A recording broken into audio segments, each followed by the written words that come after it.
Salut, c'est le diplomate Steve Fa. Aujourd'hui, on va parler de ce qui ne me concerne pas dans un langage très soutenu. Donc hier soir, j'étais en train de d'envoyer ma chose sur Facebook et tombé sur ça. La liste des donateurs dans le cadre de la gestion de la riposte contre la Covid 2019.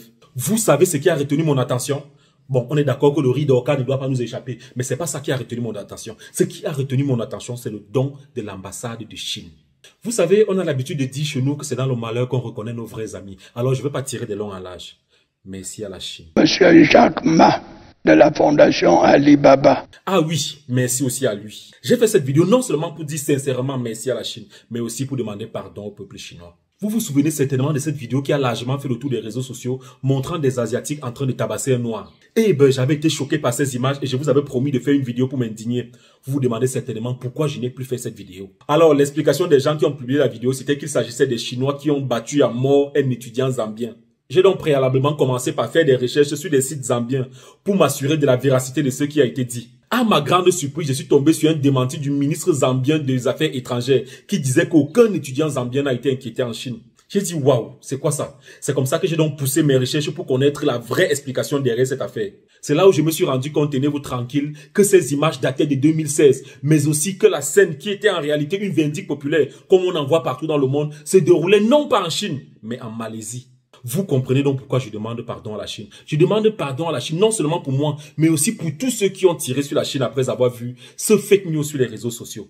Par contre, il me semble important de revenir sur les événements de Guangzhou. C'est vrai que tout est rentré dans l'ordre et on sait aujourd'hui que c'est face à la résurgence des cas de patients infectés de coronavirus que les autorités de Guangzhou avaient décidé un certain nombre de mesures visant les Africains. Le gouvernement de Pékin avait alors rappelé les autorités de Guangzhou à l'ordre de ce chapitre était clos. Mais j'étais néanmoins allé voir le directeur des affaires asiatiques au ministère des Relations extérieures pour savoir si les Camerounais avaient été concernés par cette vague de violence. Regardez. Monsieur Ambachimé, vous êtes le directeur des affaires asiatiques au ministère des Relations extérieures. Merci de nous recevoir.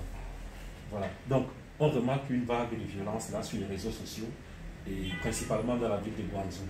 Concrètement, est-ce qu'un Camerounais a été victime de violence à Guangzhou? Parler de violence, c'est trop dur. Oui. Effectivement, il y a eu un malentendu entre les autorités de Guangzhou et la communauté africaine par rapport à la gestion de la pandémie du Covid-19. D'accord. Mais la précision et la vérité, c'est qu'effectivement, il y a eu 5 morts qui ont été concernés par ces événements. Mais dès le lendemain, on nous a rassuré que tout était rentré dans l'ordre. Waouh, 5 Camerounais, mais dès le lendemain, tout est rentré dans l'ordre. Tout à fait. Est-ce que vous pensez que ces événements-là ont eu une incidence sur les relations entre la Chine et le Cameroun? Je ne crois pas. Je ne crois pas. Les relations entre la Chine et le Cameroun sont tellement solides qu'un événement sporadique de ce genre ne peut pas les affecter. D'accord. Donc, vous les voyez comment ces relations-là? Ces relations ont de beaux jours devant elles. D'accord. C'est après cette enquête que mon cerveau a fait mang. Et j'ai compris qu'en fait, il s'agissait du jeu des grandes puissances. Il y a certaines qui sont prêtes à tout pour ternir l'image de la Chine. Et je pense que nous, les Camerounais, ne devons pas tomber dans ce piège.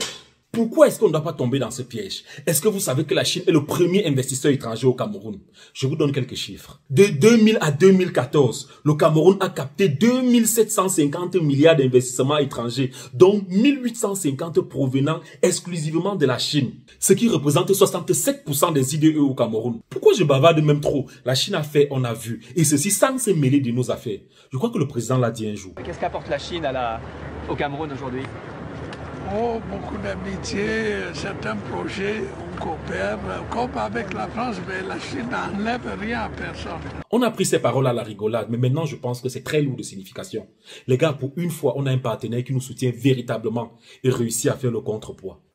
Flattons-le, encourageons-le à de mieux en mieux faire de plus en plus. Vous savez, quand cette histoire de Corona a commencé, on a vu des gens se moquer de la Chine en les voyant construire un hôpital en quelques jours. Certains se sont même amusés à donner le nom d'un pays à un virus. Chinese virus. L'OMS même interdit cela. Mais bon, c'est la Chine. Cette Chine qui veut ouvrir les yeux aux Africains. Abattons-la. Malgré tout, la Chine a su se battre toute seule pour renverser la tendance. Et aujourd'hui, j'ai même l'impression qu'elle est debout. Plus forte que jamais. La preuve d'ailleurs, quand les autres ont décidé de suspendre leur financement à l'OMS, la Chine a dit, d'accord, il n'y a pas de problème. On est là, on va financer. Je pense que c'est un message très fort. Et d'ailleurs, je lance un appel à la coopération internationale, car nous devons nous serrer les coudes pour tous ensemble éradiquer cette pandémie.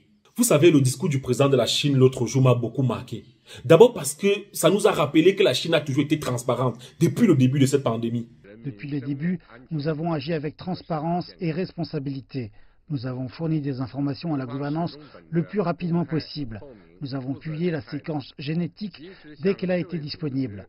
Nous partageons toutes les informations et connaissances avec toutes les parties concernées.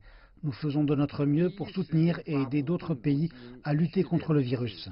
Et aussi, ça nous a montré que pendant que le président américain veut privilégier les Américains sur un traitement ou un vaccin, le président chinois, qu'est-ce qu'il dit? Que la Chine est en train de continuer les efforts dans la recherche d'un vaccin. Et dès que ce vaccin sera mis sur pied, retenez bien, ce sera un bien public mondial.